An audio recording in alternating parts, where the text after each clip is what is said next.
There are stories that travel through generations, legends so terrifying that some believe them, and others prefer never to find out.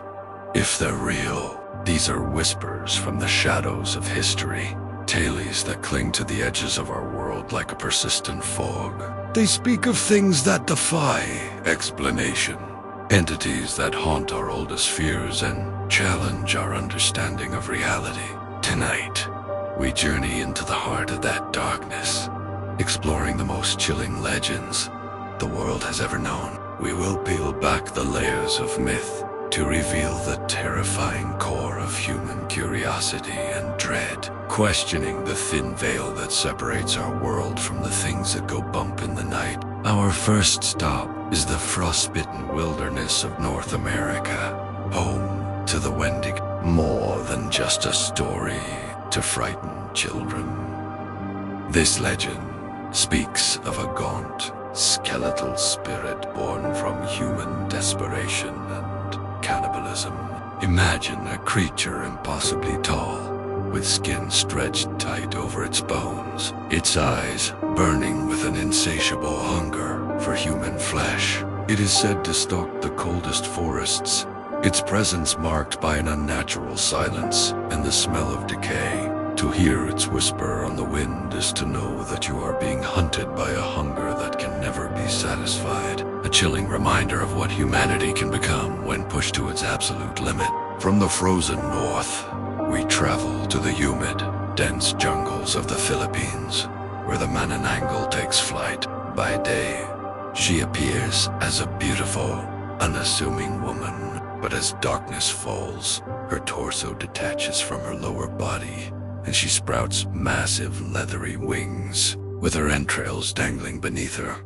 She soars through the night, searching for pregnant women to feed upon their unborn children with a long, proboscis-like tongue. The only defense is to find her abandoned lower half and sprinkle it with salt or crushed garlic, preventing her from ever becoming whole again. The thought of this grotesque being hovering outside a window is a primal fear made manifest. Next, we venture into the lonely, windswept landscapes of Ireland, where the mournful cry of the banshee heralds impending doom. She is not a creature of malice, but a spectral messenger of death. Her wail, a sound that pierces the soul, is said to be an omen for the great families of Ireland, a warning that a loved one is about to pass from this world into the next. She can appear as a beautiful maiden, a stately matron, or an old, withered hag, her eyes red from eternal weeping. To hear her cry is to be touched by a profound and inescapable sorrow, a supernatural grief for a loss that has yet to occur. Our journey then takes us to the desolate roads of rural Japan, where the Kuchisakona, or the slit-mouthed woman, asks a terrifying question. She appears as a woman wearing a surgical mask, which is not uncommon in Japan. She will approach a lone traveler and ask, "Am I pretty?" If you say no, she kills you instantly with a pair of scissors. If you say yes, she removes her mask to reveal a mouth slit from ear to ear and asks again, "How about now?"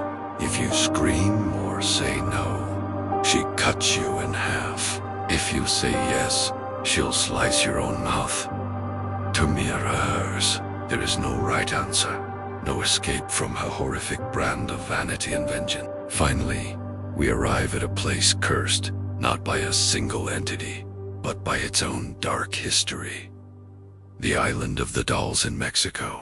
Hidden in the canals of Xochimilco, this small island is covered in hundreds of decaying, mutilated dolls hanging from trees. The legend says that the island's caretaker found a drowned girl and, tormented by her spirit, began hanging dolls to appease her. Over decades, the collection grew into a grotesque memorial. Visitors claim the dolls' eyes follow them, that they whisper in the dark, and that the air is thick with a sorrow you can feel in your bones. It's a place where childhood's innocence has rotted into a permanent, silent scream. From spirits of hunger to harbingers of grief, these legends are more than just stories. They are the echoes of our deepest anxieties. The personification of the darkness we fear resides just beyond the light. They are the monsters that live not just in the shadows, but in the unsettling corners of our own minds, reminding us that some mysteries are best left unsolved. Which one of these legends would you dare to face, or would you rather never know the truth?